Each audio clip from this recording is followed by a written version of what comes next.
Well, good morning everybody, and welcome to the Sunday morning show from the office. We're going to get out on the golf course today, but this is all about reflection. Would you say you're like a reflection type of guy? I think I reflect laying in bed at night. Do you? Staring at the ceiling, yeah. What do you reflect on, George? What sort of things are you thinking about? What I could do better, that's what I reflect on.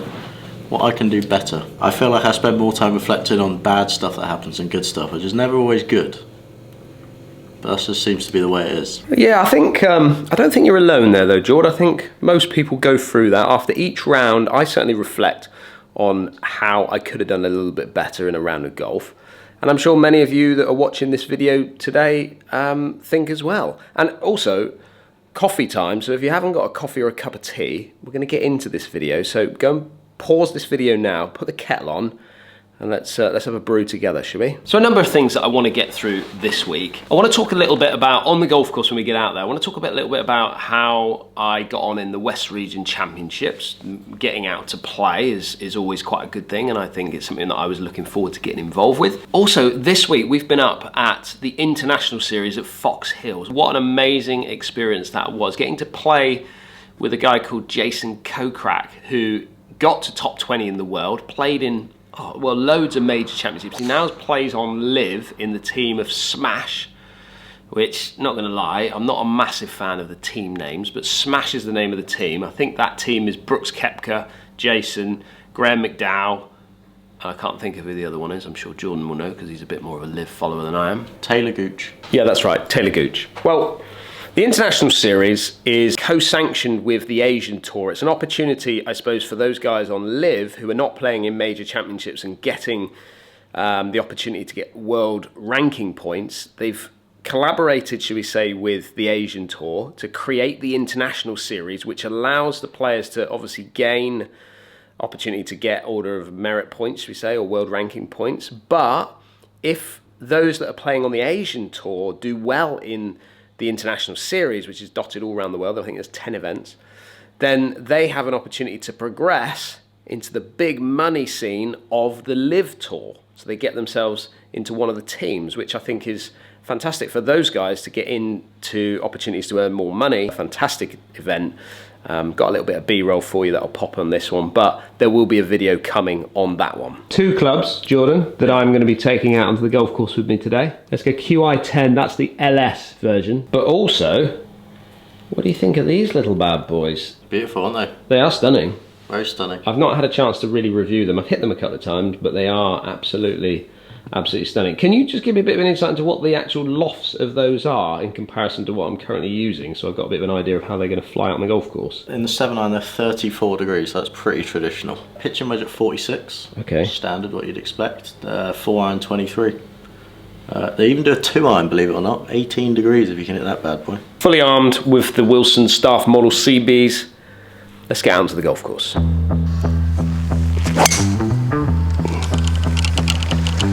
New rig on the old trolley, look, and it's a GoPro. So I put a GoPro on because obviously I come out and do a lot of filming on my own, therefore I don't want to carry two cameras around. So I've kind of clamped on this GoPro, which a GoPro is an action camera, so it's so good for stability, because ultimately when you're running around, a GoPro keeps its gimbal nice and steady inside. How they do it, don't know. I'm sure there's people out there in the comments that will be able to tell us exactly how that all works, but I clamp it to the handle. It's a little bit, that's a little bit, yeah, it's only because I've lost the thing that connects to that, so I need to find that. On my cube, so my push trolley, so I just literally wheel it round, back of the tees behind me, and then I've got something that basically works as a shot tracer for me, which is perfect, so I'm not having to carry two big cameras around me. However, batteries on GoPros are shocking, absolutely shocking. Took it up to Fox Hills this week, switched it on in the morning before we left because I just wanted to make sure it was fully charged, and then for some reason I somehow didn't manage to actually switch it off, so when we got to Fox Hills it was dead. Now the boys are out cutting this morning, we're out early, so they're on the green as we speak. I've got 244 yards to that green, so I'm going to try and lay up. If I hit it 140 yards, it leaves me 104 yards, which is a perfect 56-degree wedge. So 140 yards is a 9-iron, normally. but it's coming out of a little bit of wet, juicy rough, so it might just fly a fraction. Whenever you get long grass or water between club face and ball, you're going to get little flyers, so the spin drops off the ball. Therefore, you'll hit it probably 5 to potentially 10 yards further. So I'll just talk you through what I do to try and combat that a little bit.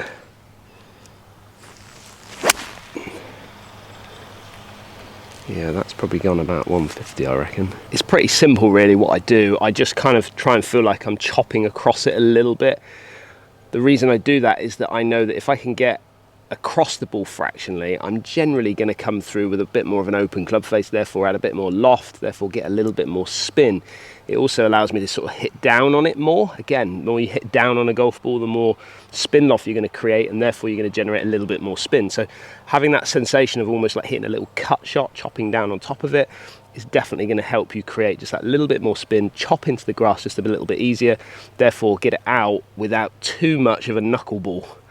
And that's kind of all I do, really. Also, one of the things that I see so many people do, and something you can sort of think about yourselves, is when you get in the rough, get loft in your hand, get more lofted clubs, because if you go in there with like 5 irons and 4 irons, which I see so many people do, they get so much grass between club face and ball, the ball just doesn't come out there properly, and you end up leaving it in the rough or doing something stupid like getting into more trouble.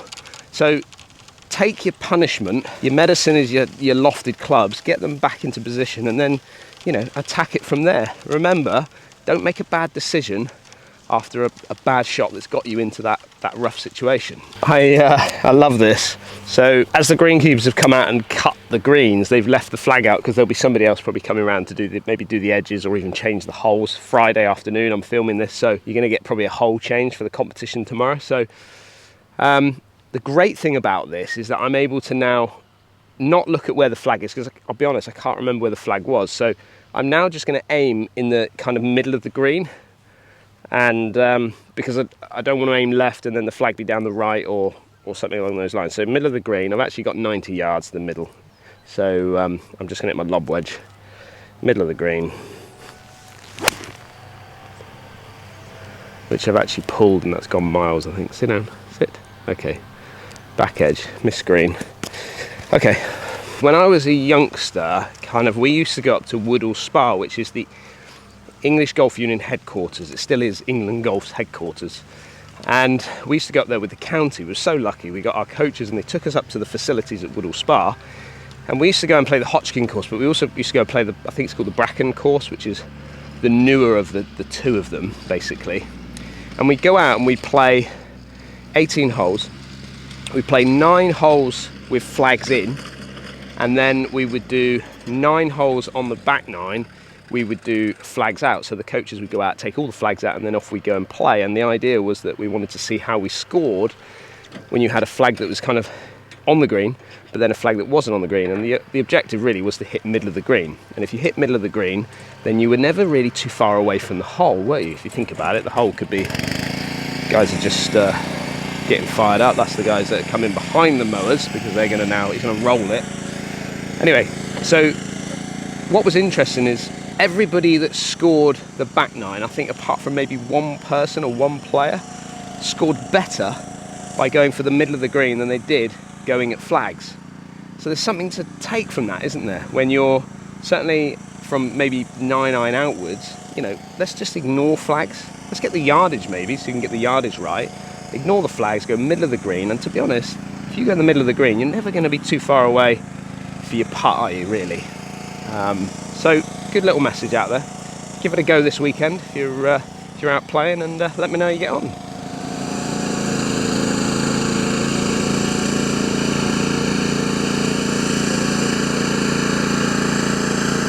And there he goes, all done and dusted, all ironed, and on to the next green. Well, I would consider myself pretty lucky there, to be honest with you. I've pulled it, but the pin was back left. And you know, sometimes you do get lucky in this game. My brother says that I generally get a little bit luckier than most, which I'm not going to lie, it's probably about right. I've had my fair share of luck over the years. Little 50, push it forward. Not my best strike, but I will take it for a little par on the first. Talking about Churston Golf Club and how beautiful it looks at the moment, it's a bit of a sad weekend for the club, really. This weekend we have to say goodbye to Ray Reardon. It was his funeral on Friday. Now, Ray, for those of you who know, he was a world snooker champion. Well, he's Welsh, Ray was.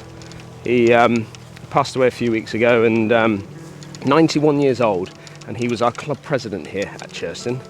He lived in Brixham for a long time, and then he moved back over to Torquay.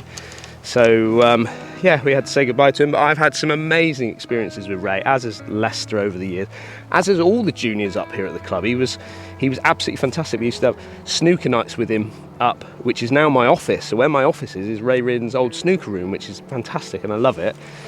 But he used to help me on the chipping green, on the putting green, around the chipping green. He'd spend hours on the putting greens around here, a lot of the time just chatting with people as they kind of arrived at the golf club, lots of visitors. And he would talk to me a lot about the short game, because he kind of saw that the short game and snooker were kind of intertwined in some way, shape or form. And one of the sort of key messages that he said to me many years ago, I was only young, and he said, Dan, just focus on the simple shots. The other shots will come over time and as experience, but focus on those short shots, those little shots. So your bumper runs with your 7 irons and things like that. He was always going on that chipping green with less loft. So chipping it on the green, get it on the green early, get it rolling out as quickly as you possibly can. And it's such a great message that can be shared with so many golfers out there, because it's something I see so many people do. They get the lob wedges out or the sand wedges out and flick it onto the green, or try and throw it far up by the flag, and it's a high risk shot. But he sort of taught me that. One of my favourite moments, and I've got it at home, is I've got a snooker cue, which is, he buffed it down and he signed it to Dan, all the best Ray. And yeah, and it was because I won his captain's day up here. I was junior, I think I was junior captain at the time, and I was obviously coming up through the ranks, and he was hosting his captain's day, which I think is this weekend as well, up here at the club. And I won it. And it was, yeah, so I got a nice snooker cue, which I think was one of his, that he signed up for me, and yeah, I've got it at home. It's lovely. So very sad, but also an amazing life he had. Amazing life, and one of which I'm sure many of you have got some stories about. But yeah, sad times, but happy life.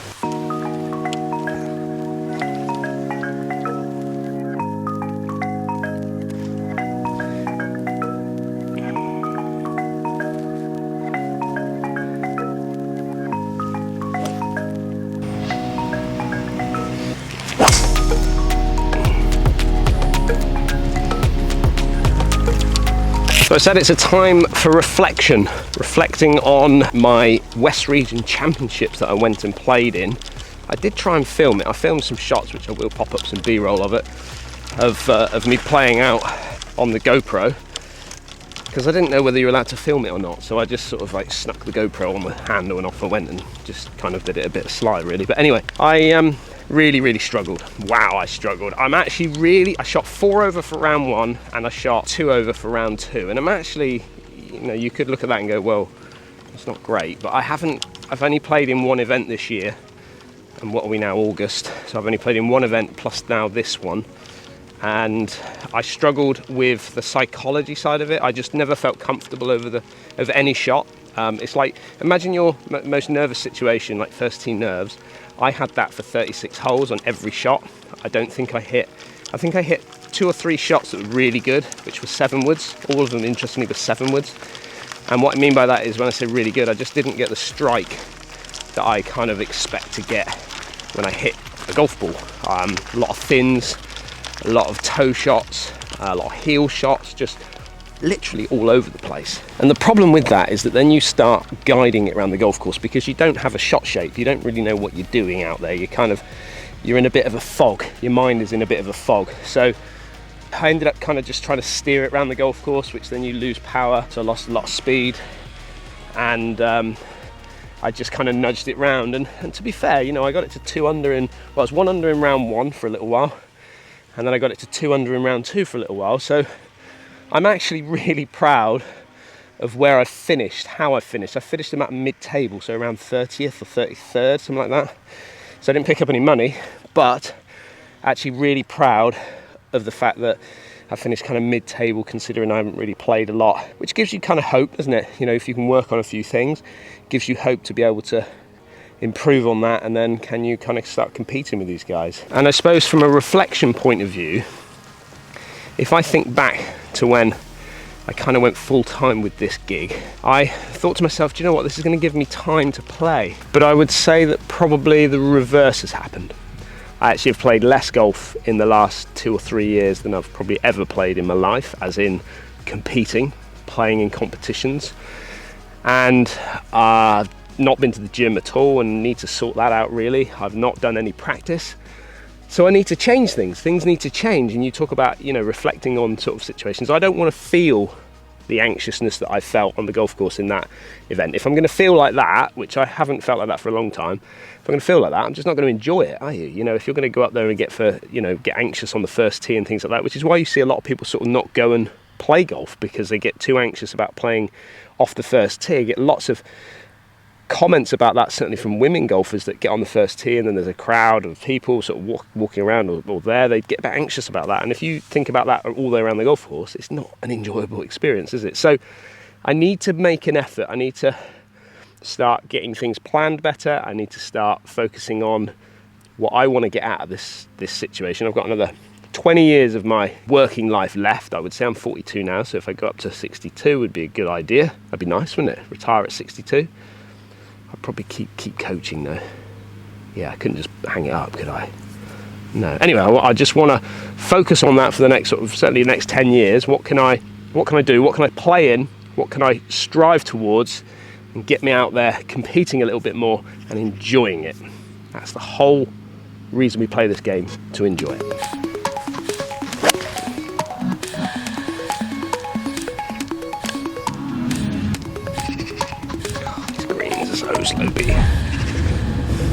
As I said earlier, I was going to bring out the Wilson irons to come out and test, but I also put in the bag, because I got the 4-iron in the staff model forged ones, but I've also brought out the 4-iron in the Dynapower forged, just something a little bit more forgiving, maybe launching it a little bit higher. But it's also good to go out and test that, because ultimately it gives you that combo opportunity, and the Dynapower is a great iron, but it's quite strong, it's quite powerful iron. However, I've hit those 2 shots, literally, I mean, I saw them, as I hit them, I thought, the strike feels very similar.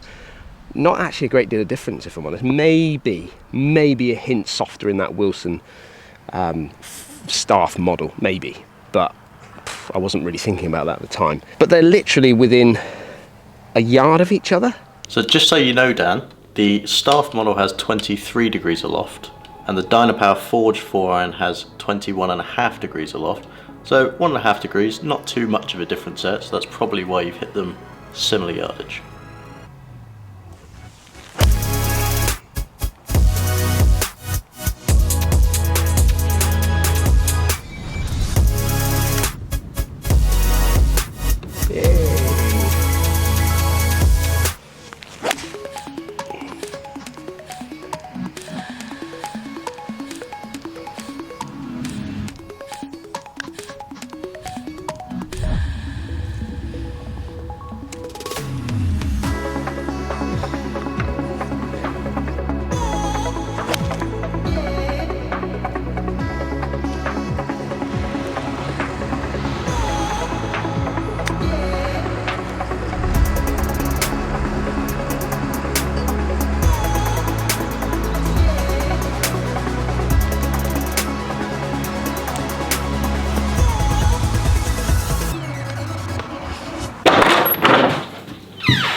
So Dan, how did the Wilsons feel? Well, actually, Jordan, the Wilsons felt fantastic.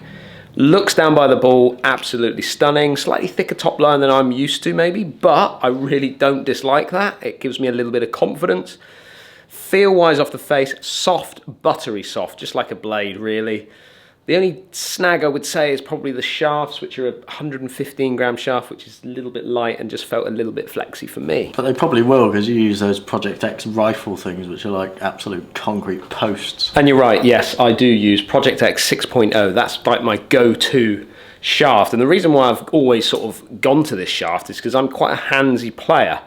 And for those of you that are handsy with your golf and tend to flick at it a little bit, having something maybe a little bit more rigid up in the handle area probably is going to help you a little bit, which is why I love the feel of the Project X. But anyway, just quickly before you end this Sunday morning show, it was my mother's birthday this week, and she has kindly given you some cake from her birthday.